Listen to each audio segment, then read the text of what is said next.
for your wonderful presentation, and we will be taking question answer session at the end. Now we will be moving towards our panel discussion, and for the panel discussion, I would like to give the floor to Syed Shamsul Hassan uh, to move forward. Shamsul Hassan, are you with us? Yes, sure. I am Okay, listening to the so please, the conversation. floor is yours now, so you can go ahead. Thank you, Musawwir Tanoli. Good afternoon, everyone. It was a very thorough and comprehensive presentation that we just heard delivered by Dr. Mahmoodul Hassan Khan Saab.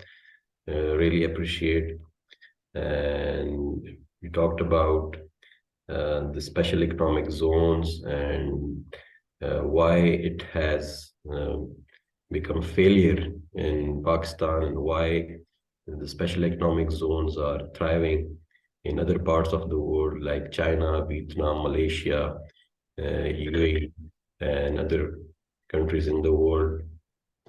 So it was also a revelation to me that the special economic zones, and we requested China to incorporate them in the projects of CPEC, and China was not maybe not interested in that. So something that we requested them, and now uh, after the first phase of CPEC, when we have this network of connectivity and to some extent the energy crisis is being solved now in the country, now the second phase of the CPEC has been started, and we are not able to complete our uh, special economic zones within the time. And actually, that was something that we should have done it. It was our desire, it was our request, and we couldn't deliver. So, for the Chinese perspective, from the Chinese side, they did what they wanted, whatever was the part of CPEC, phase one. They made the solve our problem of connectivity, energy crisis. Now it was up to us that we should have delivered within the time. We should have made our special economic zones functional. Some of the reasons that are just highlighted in the presentation, like the lack of supply chains, lack of human resource, lack of investments, lack of interest by private sector, and the policies, hurdles, bureaucratic structure, and perhaps ease of doing business was also not there.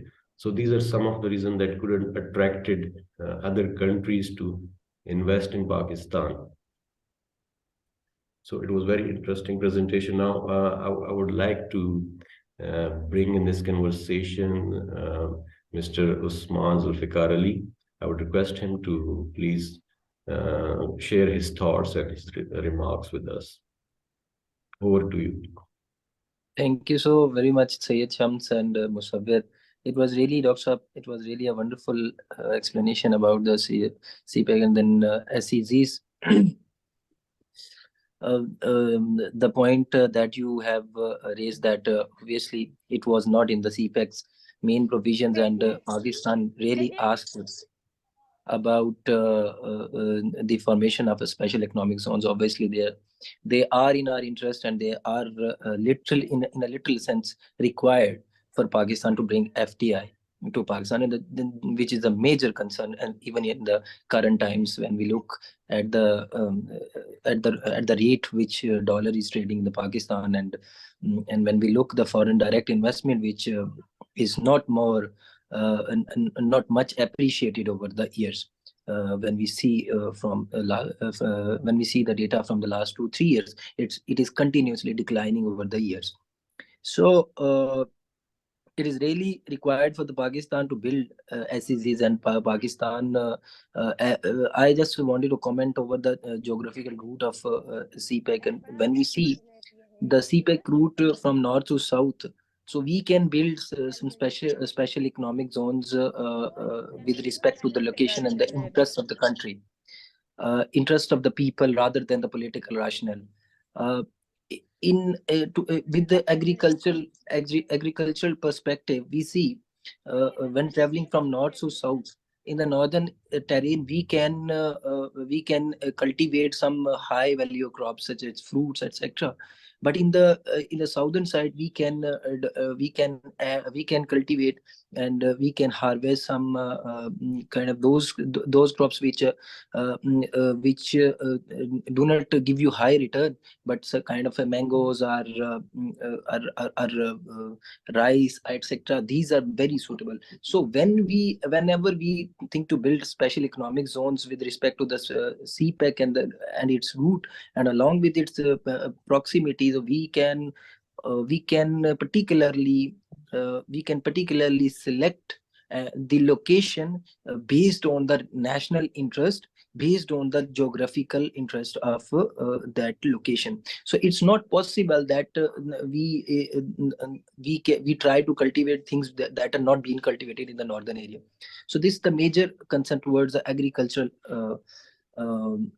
aspects in the special economic zone. So when I was doing some research on special economic zones.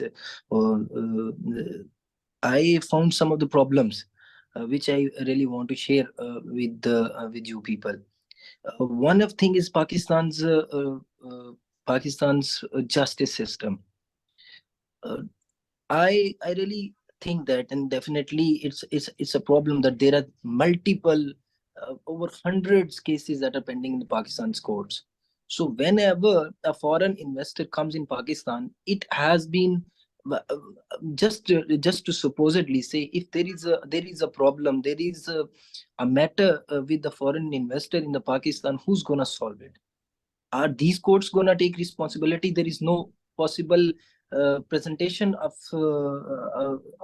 this from the courts that they can immediately provide justice. So it is really required that there should have been the commercial courts in the special economic zones that can give fair and quick justice. I remember in 2021, Punjab government with an ordinance built some commercial courts in I think Allama Iqbal Industrial Complex, but I really don't think that there is much of the development over there.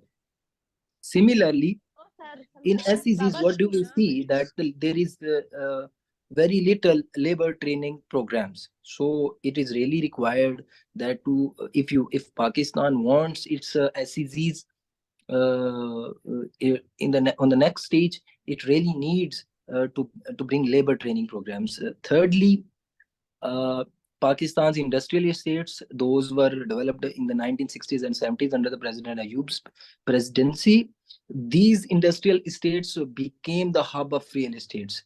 The real estate agents manipulated the prices of the land, and the prices of those lands were skyrocketed, that a common trader or a common businessman would never been able to buy them. So in the coming SEZs that are under the consideration are being built already, Pakistan should need to control these things.